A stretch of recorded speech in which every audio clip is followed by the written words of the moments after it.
आगरा में सोमवार को दरेसी पर एक होटल में सिंधी समाज के लोगों द्वारा एक विचार गोष्ठी का आयोजन किया। सिंधी भाषा दिवस के मौके पर समाज की पंचायत में इस संबंध में कई अहम फैसले किए गए। साथ ही सिंधी भाषा पर भी सिंधी की किताब का विमोचन हुआ।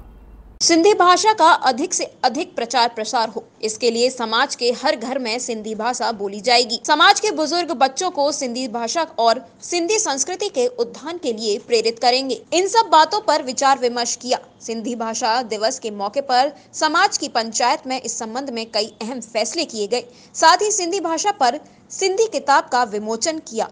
दरेसी स्थित होटल लाल्स इन में इसकी बैठक की गई। सिंधी भाषा के प्रचार प्रसार के लिए मंथन किया गया।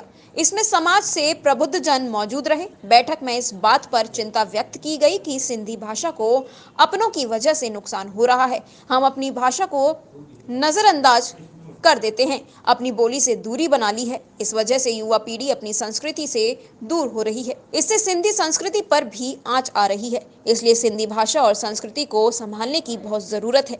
इसके लिए बड़े बुजुर्गों को आगे आना होगा। पंचायत की अध्यक्षता करते हुए सिंधी सेंट्रल पंचायत के अध्यक्ष चंद्र प्रकाश सोनी ने कहा कि सिंधी भाषा पर बहुत काम करने की जरूरत है।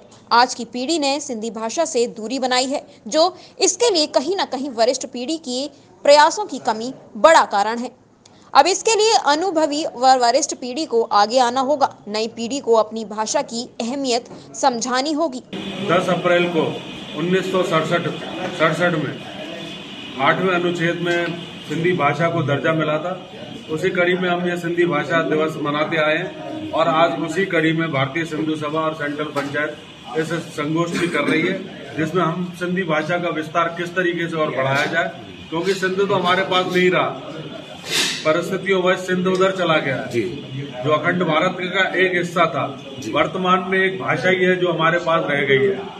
तो हमने अभी पिछले साल अभी जो झूलेलाल जयंती हुई थी उसमें भी कही थी कि अखंड भारत हमें अखंड भारत के रूप में सिंध हिंद में मिलेगा, तभी अखंड भारत बनेगा। ये झांकी भी हमने लगाई थी और ऊपर वाले से भगवान झूलेलाल से उम्मीद करते हैं कि हमारा ये सपना जरूर पूरा होगा और हमारे बच्चे जो अखंड भारत में ही सांस लेंगे। इसलिए युवाओं को भी कहूंगा कि सिंधी भाषा जो हमारी मातृभाषा है, जो हमारी अब्बों की भाषा है, उसको बिल्कुल विलुप्त न होने दें और सिंधियत की पहचान अब सिंधी भाषा से ही रहे।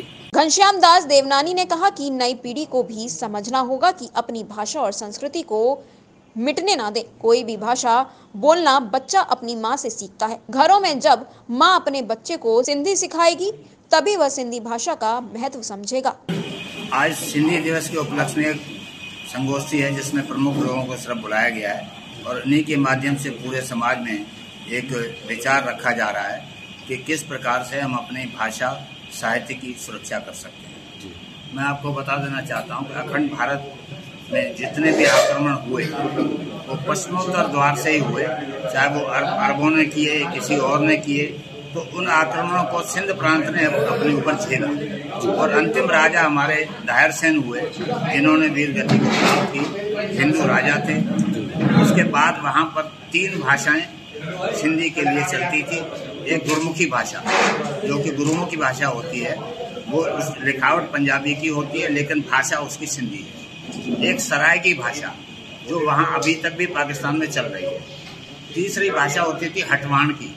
हटवाण की जैसे यहाँ हिंदुस्तान में उसको मुड़िया भाषा बोलते हैं जी, इस तरह से वो लिखी जाती थी। तो इन 3 भाषाओं को देखते हुए जब वहाँ ईस्ट इंडिया कंपनी का शासन था, तो उन्होंने कमिश्नर एलिस को नियुक्त किया 1853 में कि सिंध की राष्ट्रीय भाषा, राजकीय भाषा क्या होनी चाहिए, जिसमें कि सरकार काम करे। इस दौरान सिंधी सेंट्रल पंचायत के मुख्य संरक्षक जीवत राम करीरा, गागन दास रामानी, अध्यक्ष चंद्र प्रकाश सोनी, मीडिया प्रभारी मेघराज दयालानी, राज कोठारी, किशोर मुदरानी, परमानंद आतवानी, सुशील नौतनानी आदि लोग मौजूद रहे। प्रातः दर्पण न्यूज के लिए आगरा से चंदन सिंह की रिपोर्ट।